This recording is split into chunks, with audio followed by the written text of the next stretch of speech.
And coverage ન્યૂઝમાં આપનું સ્વાગત છે।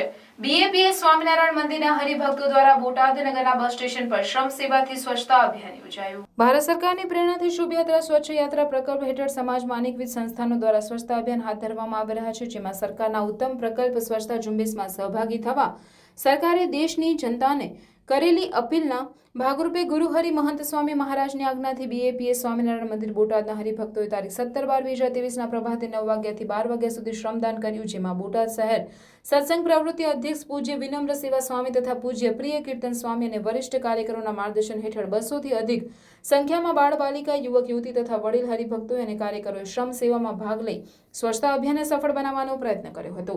બોટાદ નગરના વિવિધ સત્સંગ મંડળોના કાર્યકરો અને હરિભક્તોએ બોટાદના ધોરીમાર્ગ પર આવેલ બસ સ્ટેશન પર સ્વચ્છતા સેવા કરી રાષ્ટ્રને અંજલિ અર્પણ કરી। અત્રે ઉલ્લેખનીય છે કે આ સ્વચ્છતા અભિયાનની સાથે સાથે નગરજનોમાં સ્વચ્છતા અંગે જાગૃતિ આવે તે માટે નગર યાત્રાનું આયોજન પણ થયું, જેમાં મોટી સંખ્યામાં ભક્તો જોડાયા, જેમાં સ્વચ્છતા અંગે જાગૃતિ આવે તેના માટે વિવિધ ફ્લોટ પણ ઊભા કરાયા હતા। સ્વચ્છતા અભિયાનની સાથે બસ સ્ટેન્ડ પર વિવિધ સ્વચ્છતા જાગૃતિ બેનરો પણ લગાવવામાં આવ્યા, જેથી અભિયાન બાદ પણ લોકોમાં તેની જાગૃતિ રહે અને બોટાદના વિવિધ વિડીયો દર્શન સભા દ્વારા લોકોમાં સ્વચ્છતા જાગૃતિની અપીલ તથા આહવાન કરવામાં આવ્યું હતું, જેથી ભવિષ્યની પેઢીમાં પણ સ્વચ્છતાનું સિંચન થાય।